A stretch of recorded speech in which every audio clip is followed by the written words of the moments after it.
Hello everybody and welcome back to RainBro Crafts. My name is Colton and today I will be making for you one of our Citrus in July soaps called Citrus and Sage. This is a really good herbal but citrusy blend of scents from Wholesale Supply. So stay tuned and watch how we make our Citrus and Sage soap.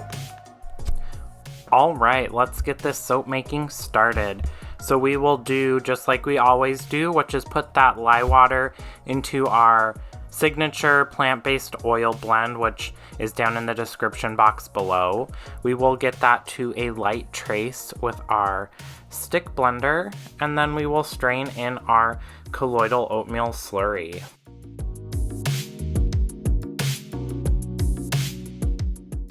This fragrance oil and this soap just in general is one of our more simple in terms of design and fragrance complexity. It is pretty bare bones, but it has a really strong impact, and it's not super floral, which is nice. Some of our other ones are a little floral. This is just sage, and then there's some lemon and lime notes in there as well. So it's a really clean, crisp smell with a little bit of that depth from that sage in there.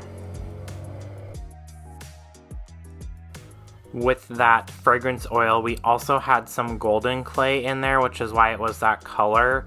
And we let the fragrance oil steep with that clay for about 8 hours, and the reason we do that is to just anchor the scent with that clay so it keeps your soap bar smelling stronger for longer. It also helps with delicate fragrances stick around a little better. This fragrance oil from Wholesale Supply is not a super delicate one in terms of having fragrance notes burn off when the soap heats up. Soap batter does heat up. It continues to heat up till it's just shy of 200 degrees, and then it starts to cool down. And so sometimes, especially delicate fragrances, they can burn off, so to speak, and you won't smell them afterwards. So some citrus essential oils, for example, do that. This does not do that. It's a really great fragrance oil. In fact, none of our fragrances that we currently have for our Citrus in July scent did that. We do make it a point to use soap safe fragrance oils and essential oils. Now, soap safe can mean a couple different things. It can mean that it's safe for your skin, which is what we're always looking for, but it also could mean that the fragrance causes some sort of reaction in the soaping process. So, for example, the Star Child soap, and there's a card up in the corner here, was not soap safe, and that's because it accelerated super quick, but it also was very fragile. And so the smell, while it was great, it was pretty subtle in the final product of the soap bar. And that's just because the heat, the fragrance didn't play well, and it kind of evaporated.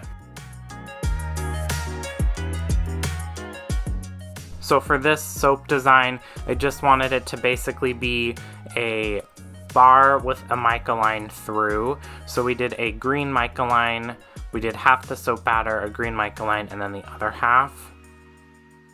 The top design here, I was kind of struggling with and don't know if I would stick with what I did here at the end, but at a certain point you kind of just have to go with it. It's not ugly, it's just not super impressive looking, and I was kind of wanting something else, but I don't know how to describe it. So we're just doing some squiggles with our soap fork there. Kind of it looks like wood bark when you can see this in person. The lighting, you don't really see the variation in terms of texture on the top of this soap, but in the finished product you definitely can see the little ridges that the fork brings. We have recently been on a super exciting growth for our company. A kind of opportunity arose where we were featured in a couple different websites for their June Pride featured makers section. So Brambleberry, which is one of our most favorite soap suppliers, they supply a whole bunch of other stuff, featured us and a couple other makers in their June artist focus article that they do, and I'll put a link down below to their website and you can check that out.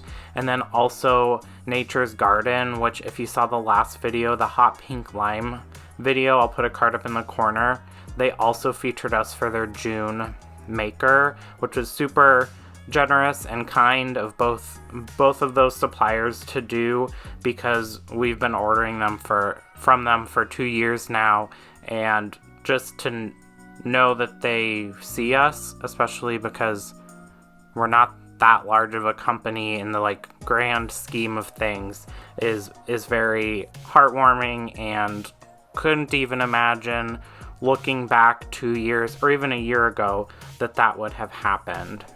So we have set the soap batter, the soap aside for 24 hours with the lid on it, let it do its thing and go through the saponification process, and now it is time to unmold and cut. So you can see the texture here much better than in the other camera angle, and that's just due to lighting and camera angle.